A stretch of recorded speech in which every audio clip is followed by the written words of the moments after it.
Ako nga pala si Going Giddy at kasama si Maxine, tara at galugarin natin ang bawat sulok ng Pilipinas. Discover ang mga tagong ganda while making new friends along the way. Kaya tara, just sit back and enjoy.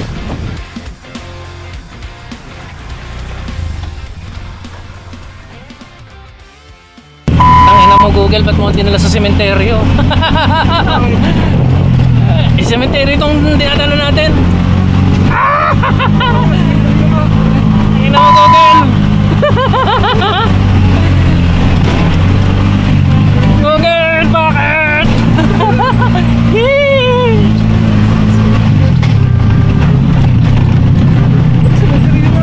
Walang iya ka, Google.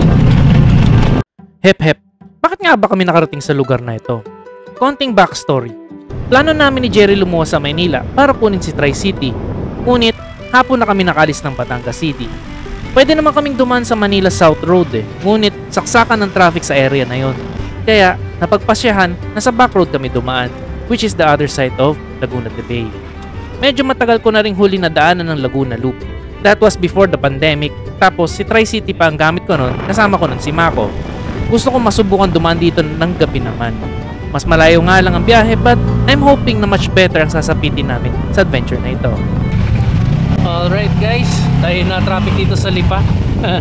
Sayang, dansa na ng Pati Garcia kaso detour. Yo, Rusi.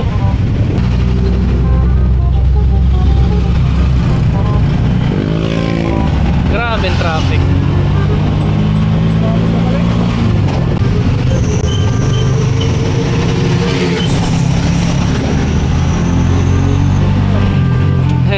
Buti na lang hindi tayo motor. Hindi tayo nahuli. LT. Yan ang advantage ng mga Bajaj. Hindi masyado pinapara. Itong ADB na ito baka si 1010 Dries. Ay 1010, ikaw ba yan? Hindi. Hanggang 75 lang. Wala kasi tayong salida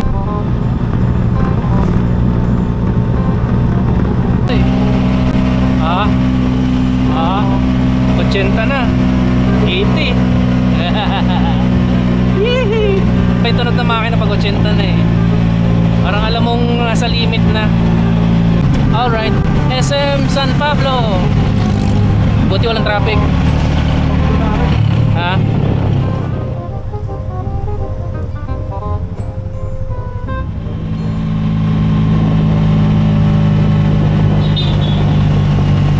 Bayan ng Kalawat. Palusong. Daming kamote nun Alright, nandito na po tayo sa landmark ng 80. Buisit, kukunin ko yung kawayan. Alright, nandito na po tayo sa favorite kong part, yung Mapuno. So hindi ko lang ako natawag sa mga puno na yan. At ang sarap sa pakiramdam. Para maaliwalas. Sarap sa mata. Ang ganda Yung Batangas ganyan, pag galing ka Maynila, ganyang kapuno. Bayan ng Santa Cruz. Alright, Magsanhan. Yes, makapasok din.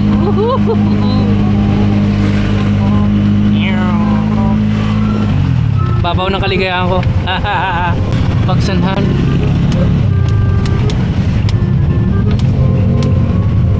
Matagal-tagal din ako huling nakadaan dito. Nakakamiss lang. Ito yung papunta Kabinti. Kabinti, yung mga man-made lake, Kaliraya, ganon.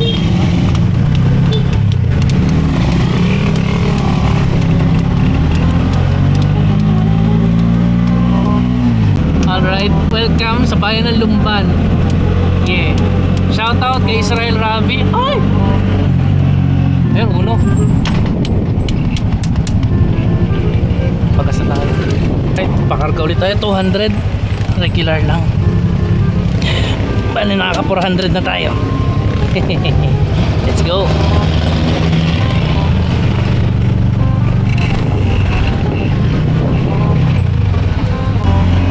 Ganda ng ilog, oh.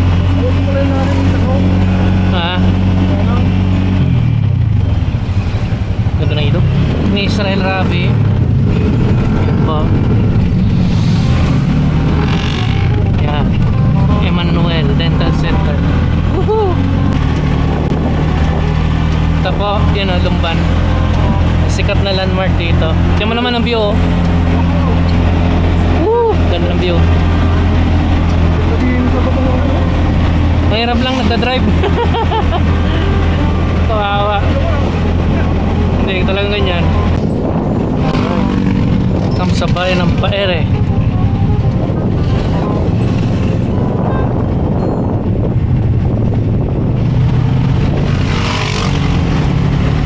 Loko yun ah. So far, okay naman ang performance ni Maxine. Medyo natagalan lang tayo gamitin ulit siya. Dahil nga marami tayong pinagawa eh. Palit ng brake shoe, tapos change oil na din. Yung regular PMS. Kaya lang nandiyan si Jerry at si John Villanueva na guide si Jerry kung paano ayusin tong si Maxima. Far so good. Maganda performance ni Maxima. Lolo ko kasi ang Google Maps. Ni-reset ulit ni Jerry. Naka-charge na? 100 pa naman po yan. Hindi, connect mo. Para sigurado. Kawawa ka pag pauwi. Pakil na pala tayo. Alright. Alright. Fami Laguna. Nandito yung Red Horse eh. Nawala na. Alright. Welcome to Mabitak.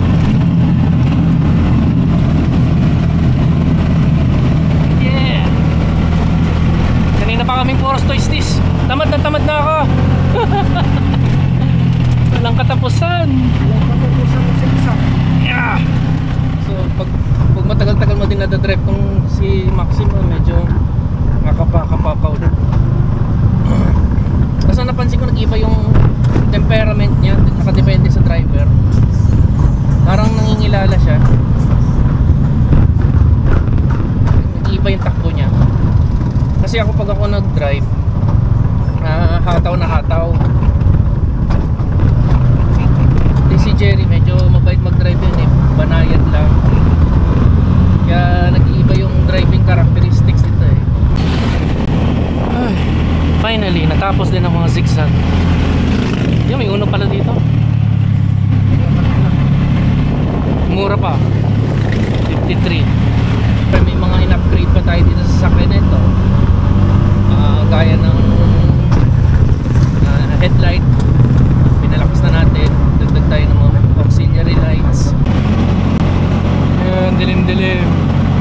Wala kami makita. Tcharan! Morong baras na.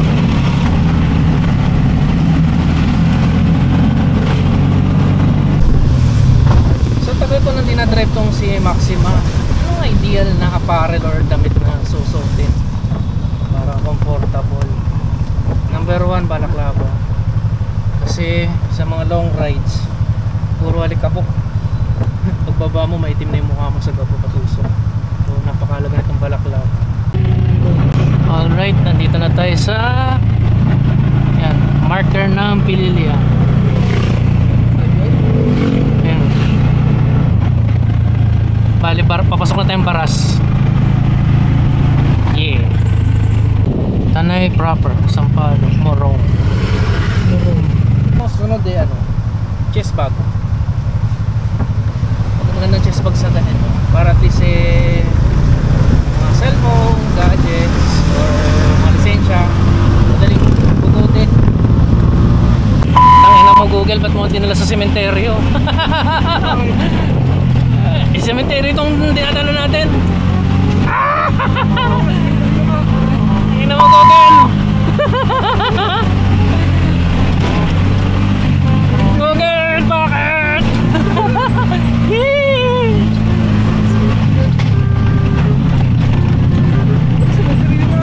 Walang iya ka Google. Hayop na Google ka. Yan, toilets. Alright, we're back. Ano naman yun? Yes po, 24/7 na. Okay. Bali, pasabay na po ito sa waiter pack. Magbibilaw po sila para makataas. Okay, Bakit sige. hindi po yan dito sa labas? Okay, and we're back.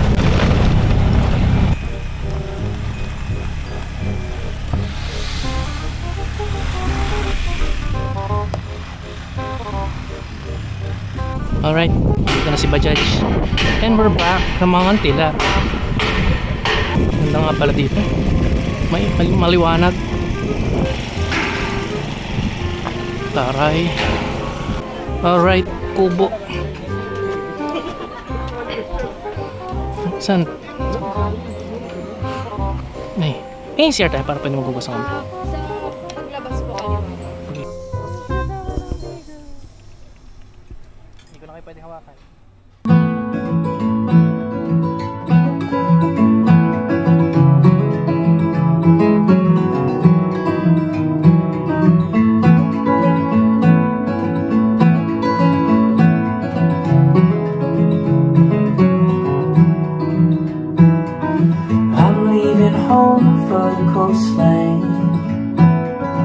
Someplace under the sun,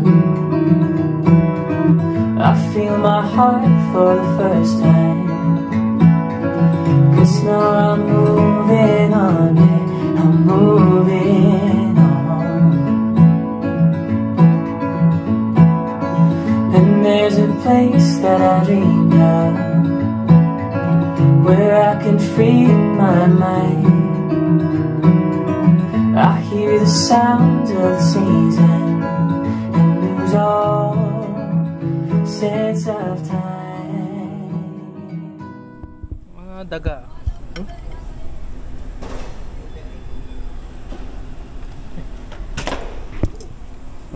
Yum yum yum.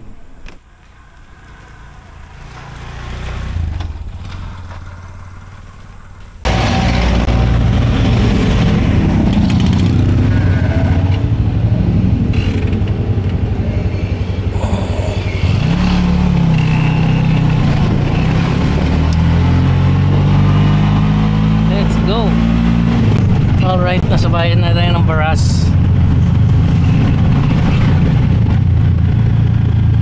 Yeah. Bale, papunta na tayong Taytay. Mag-Antipolo tayo. Teresa and Antipolo. Tuloy natin ang adventure. Let's go! Dami nga ng tricycle, nakakatamad. Bagal nila mag-drive. Okay. Province of Rizal na tayo. Lampas na tayo ng Laguna. Bye-bye Laguna. Antipolo na. Woohoo!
Bale, pangatlo ng karga natin simula kanina. Nakaka 600 na. Ano na yun, ikutan? Oo nga eh. Hindi, traffic din. Kaya matakaw. Pagpahod ba? Oo. Bale, nasa Cabrera Road tayo dumaan. Hindi tayo doon sa mismong ano, mismong Antipolo.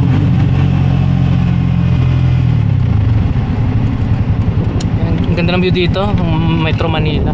Ayan o. Yung view ng Manila. Oh. Yan ang buo. Oh, yan ang Metro Manila.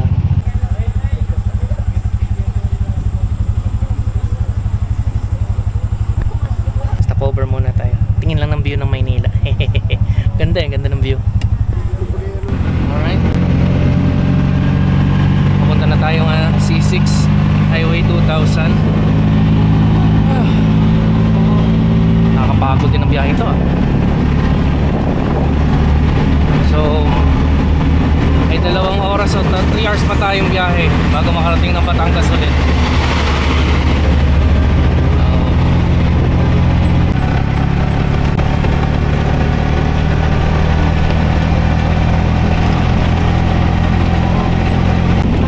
Okay, Highway 2000. Medyo ingat-ingat tayo dito dahil accident prone yung lugar na ito. So far medyo marami pa tayong gasolina. Baka last na karga na natin dun sa may bandang Tanawan kasi mura-mura dun yung unang fuel eh. We're approaching Barkadahan Bridge. Laking alwan nung walang stoplight dito. Dami malalaking truck eh. Bigayan na lang. Kaso same pangit pa rin daan dito.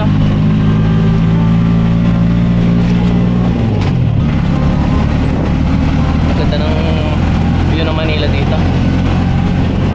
Dami malalaking truck nakasabayan. Kaya doble ingat na lang. Wala tayong kalaban-laban sa mga yan.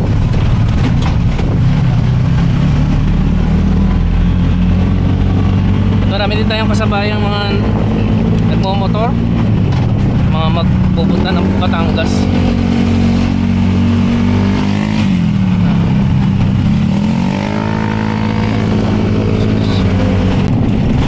Suboy! Wala na nagsusulputan ito, wala lang takot lang. Well, yung weird din ng kalsadang ito, itong C6. Ang lapat-lapat kaso ang daming twisties at napaka sharp ng mga curve. Pag hindi ka sanay dito mabubulaga ka eh. Lalo pag nakamotor. Ang daming na aksidente sa lugar na to dahil nga biglang kurbada. Gaya ng kurbadang ito, napaka sharp ng curve oh. Kaya sa tagal kong na-drive si Maxi medyo nanibago ulit ako eh. Kaya parang hindi ako makahataw ngayon. Nangingilala ulit ako. Napansin ko lang parang medyo pumangit ang takbo nito nung huli kong pakarga. Parang hindi magandang quality ng fuel nung Hebron. Mura. So hindi responsive. Kaya mamaya papakarga ako ng ano premium T1. Alright. Medyo mabanas. Update pala, naghiwalay na kami ni Jerry. Bale, kinuha niya kasi si Tri-City eh. Nauna na siya. Ang hirap pag nasanay ka ng matagal mag-drive ng kotse. Sanay ka mabilis ang takbo dito. Eh ngayon tok-tok. Mga 65 ka lang. Kaya kasi makatulin dito dahil ano, yan, maalog. Medyo natagalan din ako mag-shoot kasi hinahanap ko yung ideal camera angle para sa mga ganitong long ride. So far kinopya ko lang yung setup ni John Fox. Salamat sa kanyang camera angles. Okay na, may isang camera dito tapos isang POV. Diyan mo, tatakbuhan sa highway.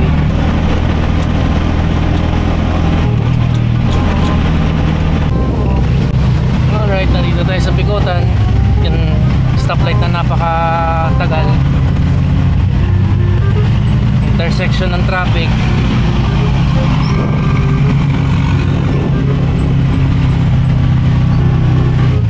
Usually kumakaliwa na ako dito kasi tinatamad na ako dumaan dyan sa may ML Quezon.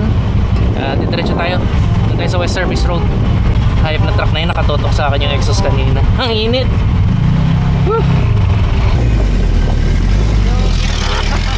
What's up? In fairness, sa lugar na to lumiwanag na. Dati sobrang dilim dito eh. Ngayon tadtadan ng ilaw oh. Hindi na nakakatakot mag-drive. Ganda na oh, liwanag. Sa gabi. Sa umaga, naku po, pag sa traffic dito. Sana magawa nila ng paraan para hindi na maging traffic dito. Okay, nandito na tayo sa intersection. Sabi may release ng tren, wala na, tinanggal ng mga release ng tren dito. Barito tayo sa kabila, West Service Road. Mas kakunti kasi yung tumadaan doon at walang jeep, kakunti yung jeep na nagkakas sa traffic. Nga lang maraming truck. Kasi pag doon naman ako sa ML Quezon dadaan, lagi may checkpoint doon. At ano, nakakatakot yung daan. Doon ako nabangga nung nag-Cordillera kami. Kalat kasi yung tao doon eh. Yan, ang dami malalaking truck sa unahan ko. Okay, meron. Ayan na nga.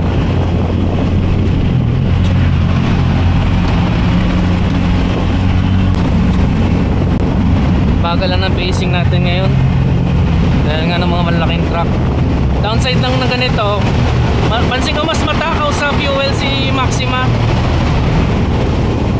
Kaso pag yung dire-diretso ang biyahe, matipid siya eh. Kaso pag sa traffic, naku po, buti na lang din umuulan, less yung mga nagmumotor. Mas kampante ako mag-drive ngayon. Okay, intersection na tayo, daming malalaking truck.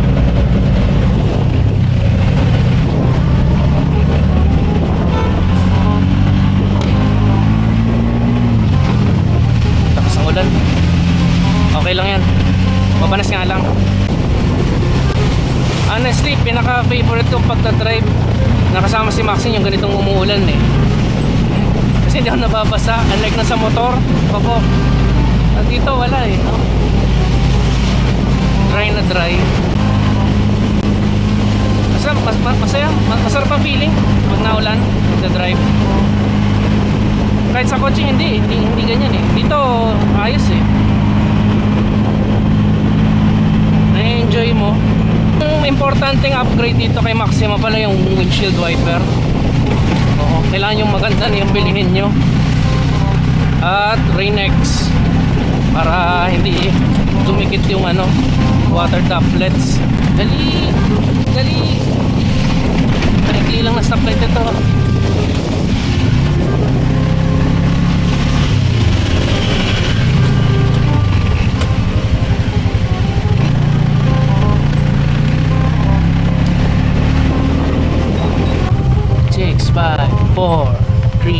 Isa lang palang downside dito pag umuulan eh, pag may dumang truck sa tabi mo na may puddle ng tubig, basa ka.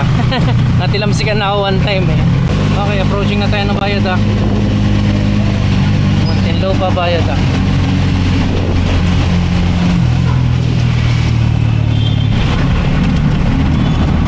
Isa pang sketchy place. Huwag sana tayo magkamali, baka mamaya mapapasok tayo ng SLEX eh. Ano tayo? Bayan-bayan tayo. Okay, start na tayo ng MSR dito sa Muntinlupa. Sana all throughout umuulan para less ang pedestrian at mga motorcycle sa daan, para chill lang takbo.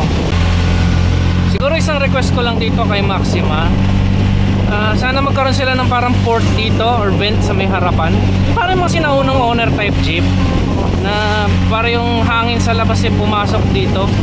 Kasi sa totoo dito sa driver side ang isa sa pinakamainit na parte ng sasakyan na ito eh. Kahit ako may fan dito sa itaas, wala, mainit pa rin eh.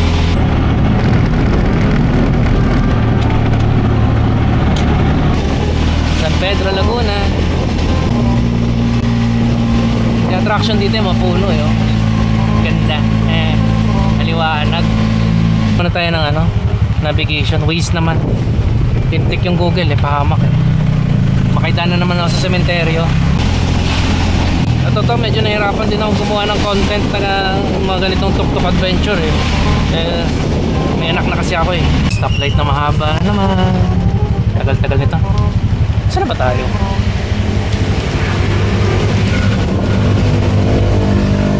Nakakatakot din pala dito pag medyo may baha. Ramdam mo yung yung biglang pagpreno. Kaya as much as possible, iwas magtapak sa preno pag may baha. Kung hindi, tutumba ka talaga. Daming dala. Lakas din ang loob nila magmotor ng ganitong panahon. Totoo ang hirap magmotor ng ganitong umuulan eh. Okay, papasok na tayo ng bayan ng Santa Rosa. Ang bayan na napakadaming stoplight. Buti na talaga umuulan. Honestly speaking, naboboring ako talaga dumaan sa kalsadang ito eh, ng MSR eh. Ayaw kong baybayin ito eh. Basta dahil sa umuulan, asaya. Itong matindi.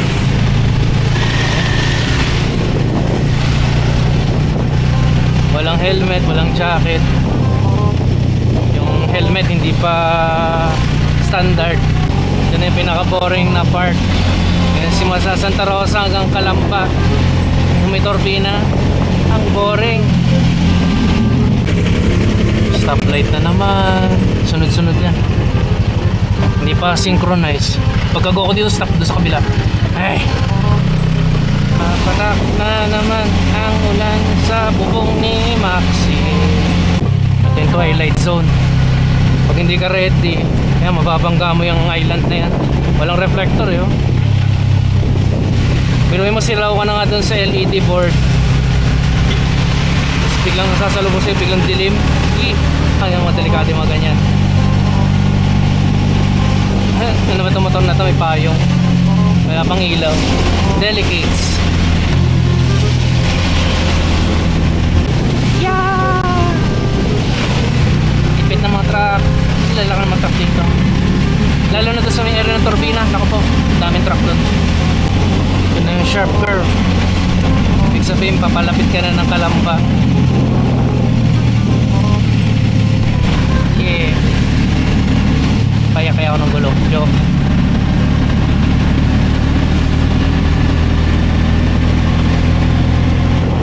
Ilan bang ideal na pasahero nito si Maxima? Sa akin, 4. Okay na. Comfortable na yun. Tatlo sa likod, isa sa harapan. Pag 5 kasi, minsan nakaupo dito, hindi na comfortable yun eh. Okay, Calamba na tayo. Approaching SM Calamba. Isa sa traffic area. Pasang kabuhay. Iya. Meron pong overtake.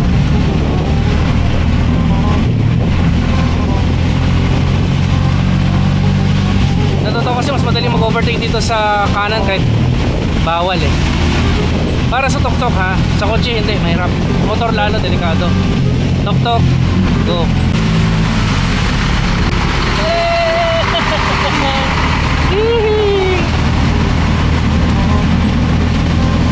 Nalampasan din. Fairness, lumiwanag na dito ha. Dati, saksakan din ang dilim dito eh. So update sa fuel, magwa 1/4 na lang. So mukhang talagang magpapakarga tayo sa area ng Tanawan or Malvar. Ang laki, ang bilis. Basa ako dito. Maganda sana yung may trapal sa likod eh. Problema lang pag malakas ang hangin, talagang ramdam na ramdam mo, sasalimpating ka dito eh. Kaya ideally dapat talaga may karga itong si Maxima. Pwede tutumba ito. Kailangan ko lang naman yung trapal para for safety at privacy ko na din. Para hindi nila lang kung may pasahero ba ako, wala. Kahit pa paano, blessing din tong ulan na ito. Kakaunti ang motor sa daan, so kakaunti din na na-encounter ko aksidente. So far, wala pa. Sa totoo, buisit ako sa mga ganitong signage eh. Nakakasilaw, hindi mo kita kalsada. Wala mga kwenta-kwenta mga nakapaskil. Mga aksidente. Ano to, Tomas? Ayaw ko dumaan doon sa highway. Stoplight to, matagal din. Tapos dami malalaking truck. Dito tayo sa may malaking truck. Bait naman. Thank you kuya.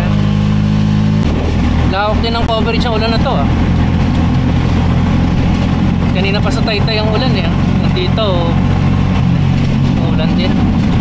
At least libre ang tilig sa mga halaman ko. Yeah. Tignan natin kung magkano uno dito. Isa to sa pinakamurang alam ko eh.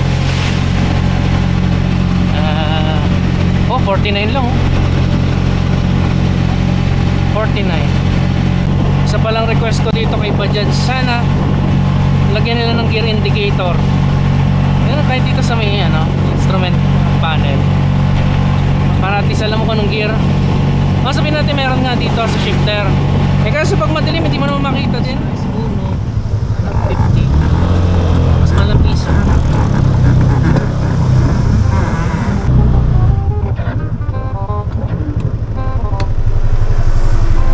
May umaiba-iba ang takbo ni Maxine. Pero parang sarap tumambay dito. Lamig ng hangin. Doon lang sa may may bypass. Premium. Check. 3 o'clock. Let's go.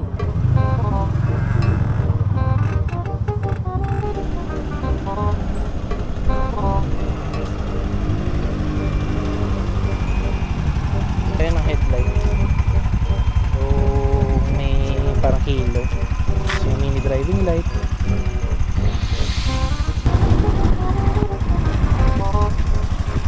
Dito na tayo sa may bypass ng Lipa. Bale, pahinga muna. Relax na ng konti. Lamig dito. Para sa kaninang binabaybay natin. So malamal pa, malamig na eh. Lalo pa dito. Buti medyo tila-tila ng ulan. Stretching lang ng konti. Tapos pagdating na ng bahay, tutulog na.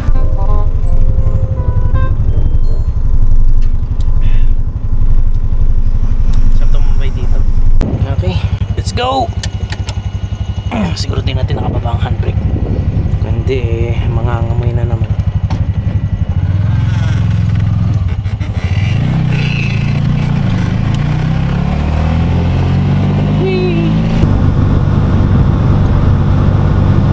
City proper.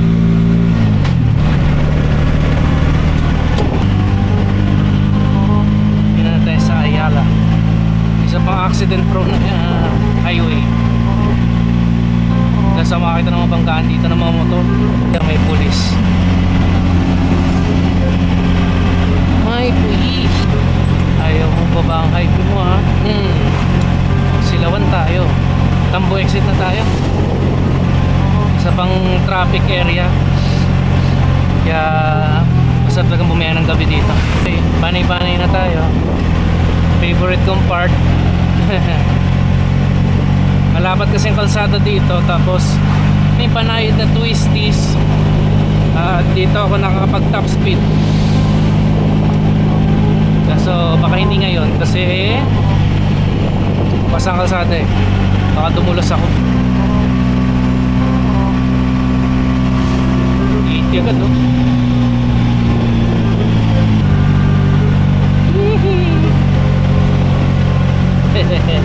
Saya.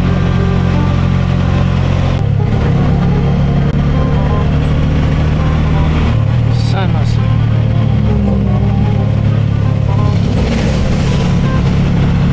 Gimana? May buhay pang Kia Pregio. Ayos din sana yung van na yan eh. Comfortable sa loob. Maluwag. Tingnan yung makina niya, buisit. Loko yun ah. Laking bagal lang talaga nitong tok-tok. Normally pag sasakyan, 1 hour 30 minutes lang ako eh. 1 hour, matagal na 2 hours. Dito, kanina pa 1:30 umalis eh. Kaso dating daw alas 4. Yeah. Kinakaskas ang kalsada. Hirap pag-drive sa ganitong pinayos na kalsada. Ano? Yung gulong mo parang may sariling buhay.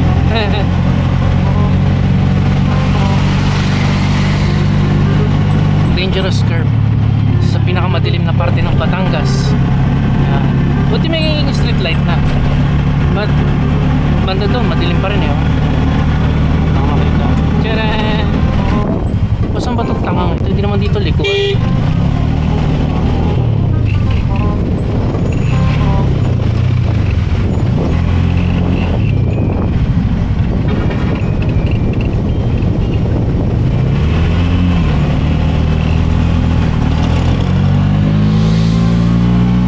Nung bata ako, pag umuwi ako ng Batangas galing Malabon, kotse pa yun, feeling ko ang layo-layo. Ba't ngayon, no? Nakatok-tok. Bayan-bayan mas lalong malayo. But, yun nga, hindi maramdam yung pagod at yung layo pag ito yung dala mo eh. Pero yun, yung Laguna Loop, 4 na pesos lang nagpakarga, 800 pesos lang nagastos ko. Yung nga lang, medyo mahal doon sa napakargaan ko doon sa may Lumban. Mahal. But other than that, tipid-tipid. Okay, Kapitolyo na ng Batangas. So, ayun, yun pala nako-consume ko. Wala pang kalahati. Simula Malbar pa ha. Ayos, tipid. May trabaho pa ako mamaya. Kaya pagkarating tutulog na ng pinakamasarap. Finally we've arrived. We're here. Yay! At sa wakas, natapos na din namin ang aming munting paglalakbay. Ano ba masasabi ko sa naging biyahe namin ni Maxine? Matipid at comfortable siyang dalahin kahit anong sitwasyon, maging maaraw man o maulan. Siguradong makakarinig na sa paroroonan. Matipid at banayad ang naging takbo namin sa buong biyahe. Madaling makasingit sa mga traffic ng daan. Higit sa lahat, safe at maasahan talaga si Maxine. I-recommend ko bang mag-Laguna Loop ng gabi? Kung habol mo ay magandang sceneries, hindi. But kung goal mo ay less traffic at hindi mainit sa biyahe, saktong-sakto ito. Madami pa naman destinasyon na pwedeng mapuntahan kahit kinagabihan na. At hanggang dito na lang muli tayo mga kaibigan. Maraming salamat sa pagsubaybay. Hanggang sa muli. And this is Going Giddy. Till next time. Ciao!